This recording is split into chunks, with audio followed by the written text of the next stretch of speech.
এখন আমি আপনাদের সাথে শেয়ার করছি ব্রয়লার মুরগির দুর্দান্ত সুস্বাদু একটি রেসিপি।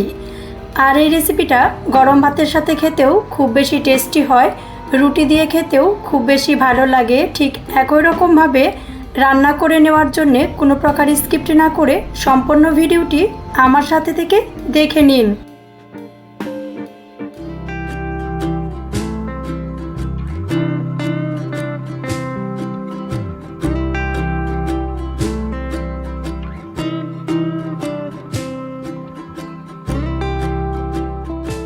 ব্রয়লার মুরগির এই রেসিপিটা সুস্বাদু করে নেওয়ার জন্যে মাংসগুলো আমি একটু বড় বড় পিস করে কেটে নিয়েছি। কেটে নেওয়া মাংসগুলো খুব ভালো করে ধুয়ে নিয়ে দিয়ে দিচ্ছি একটি লেবুর রস।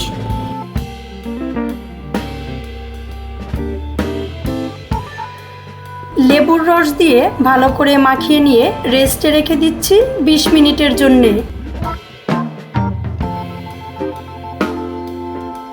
সুস্বাদু করে মাংসটা করে নেওয়ার জন্য একটি প্যান নিয়ে দিয়ে দিচ্ছি তেল।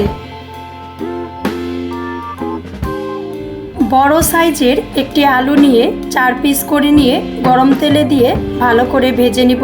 এই আলুগুলো কিন্তু একটু বড় বড় করে দিতে হবে। এই আলুগুলো বড় বড় করে দিয়ে ভালো করে ভেজে নিলে নরম তুলতুলে সিদ্ধ হলে মাংসের সাথে খেতে কিন্তু খুব বেশি ভালো লাগে। মিডিয়াম লো আঁচে রেখে বেশ অনেকটা সময় নিয়ে আলুগুলো খুব ভালো করে ভেজে নিতে হবে। বেশ অনেকটা সময় নিয়ে ভেজে নিতে হবে। বেশি আঁচে কিন্তু আলুগুলো ভেজে নেওয়া যাবে না, না হলে কিন্তু উপরের পাশটা পুড়ে যাবে, নিচের অংশগুলো খুব বেশি ভাজা হবে না। এর জন্যে মিডিয়াম লো আঁচে রেখে আলুগুলো খুব ভালো করে লালচে বাদামি কালার করে ভেজে নিয়েছি। আলুগুলো খুব ভালো করে ভেজে তুলে নিয়ে ওই তেলে দিয়ে দিচ্ছি 2টি শুকনা মরিচ।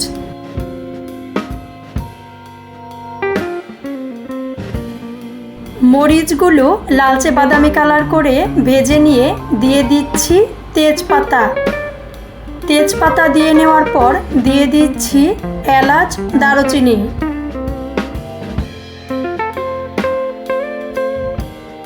এর সাথে আরও দিয়ে দিয়েছি 6 থেকে 7টি লবঙ্গ। মিডিয়াম সাইজের 2টি পেঁয়াজ রিং করে কেটে রেখেছিলাম, এর সাথে দিয়ে নিচ্ছি।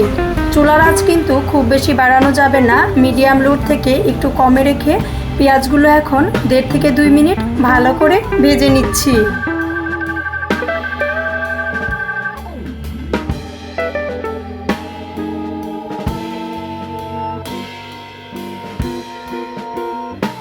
দিয়ে দিচ্ছি অল্প পরিমাণে জিরা।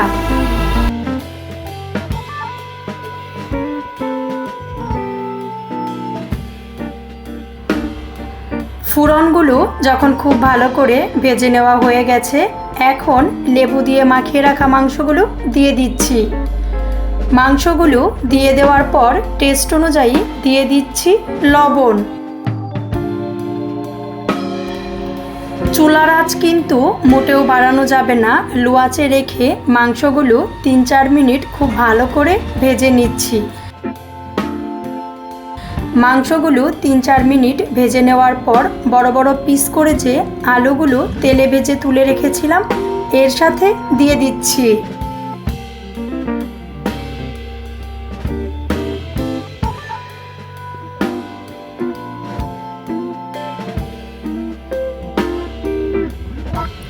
আলুগুলো দিয়ে দেওয়ার পর বেশ কয়েক মিনিট লো আঁচে রেখে খুব ভালো করে ভেজে নিচ্ছি। ভেজে নিতে নিতে ঢাকনা দিয়ে ঢেকে দিচ্ছি। ঢেকে খুব ভালো করে সিদ্ধ করে নিচ্ছি। 2 থেকে 3 মিনিট পর পর ঢাকনাটা তুলে নিয়ে নেড়ে দিচ্ছি, না হলে কিন্তু মাংসগুলো কড়াইতে লেগে যেতে পারে। 2-3 মিনিট পর পর ঢাকনাটা তুলে নেড়ে সিদ্ধ করে এরকমভাবে রান্না করে নিচ্ছি।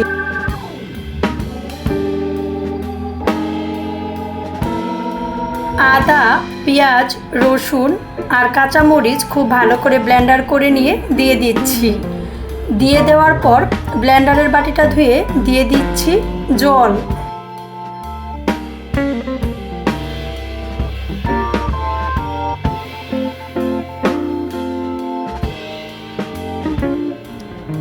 এখন আমি 1 চামচ দিয়ে দিচ্ছি হলুদের গুঁড়া।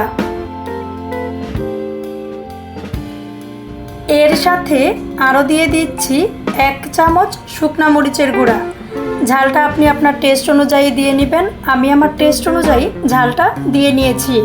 আমি 1 চামচ শুকনা মরিচের গুঁড়া দিয়ে দিচ্ছি। আগেও কিন্তু কাঁচা মরিচ ব্লেন্ডার করে দিয়ে নিয়েছি।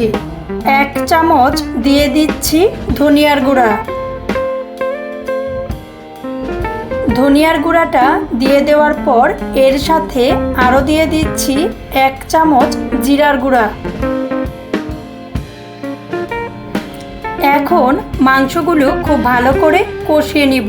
চুলার আঁচ কিন্তু মোটেও বাড়ানো যাবে না, মিডিয়াম লো আঁচে রেখেই মাংসগুলো খুব ভালো করে কষিয়ে নিচ্ছি।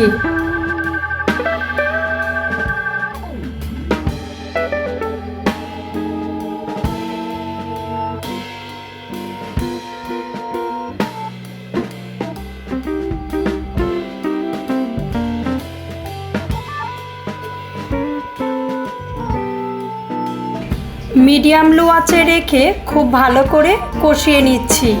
একটি ঢাকনা দিয়ে ঢেকে দিচ্ছি খুব ভালো করে সিদ্ধ হয়ে যাওয়ার জন্যে।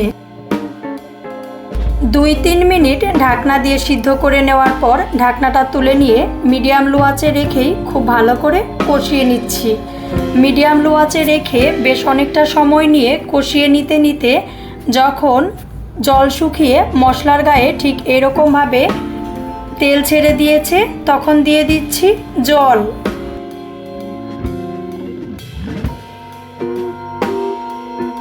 জল দিয়ে দেওয়ার পর চুলার আঁচটা বাড়িয়ে দিচ্ছি। চুলার আঁচটা বাড়িয়ে দিয়ে রান্না করে নিচ্ছি 5 থেকে 6 মিনিটের মতন।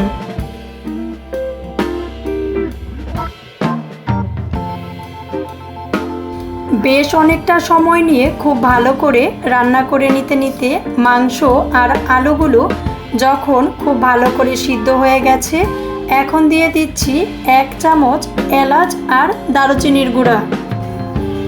এলাচ দারুচিনির গুঁড়া দিয়ে দেওয়ার পর চুলার আঁচটা কিন্তু আমি আর একটু কমিয়ে নিচ্ছি। কমিয়ে নিয়ে রান্না করে নিচ্ছি 2 থেকে 3 মিনিটের মতন। বেশ ভালো করে রান্না করে নেওয়ার পর তরকারিটা যখন মাংসের সাথে এরকম গামাখা হয়ে গেছে এখন কিন্তু আমরা চুলাটা বন্ধ করে নামিয়ে নিচ্ছি। এই মাংসের রেসিপিটা গরম ভাতের সাথে খেতেও খুব বেশি ভালো লাগে। সবথেকে বেশি ভালো লাগে চালের রুটি দিয়ে খেতে। ঠিক এরকমভাবে রান্না করে খেয়ে দেখবেন আর আপনার করা রেসিপিটা কেমন হয়েছিল অবশ্যই কমেন্টস করে জানিয়ে দিবেন। শুরু থেকে শুরু করে এখনো পর্যন্ত যারা আমাদের ভিডিওগুলো কন্টিনিউ দেখে থাকেন সবাইকে অনেক অনেক ভালোবাসা। আমাদের চ্যানেলের ভিডিওগুলো দেখে ভালো লাগলে অবশ্যই লাইক করবেন, শেয়ার করবেন এবং সাবস্ক্রাইব করে আমাদের চ্যানেলের সাথেই থাকবেন।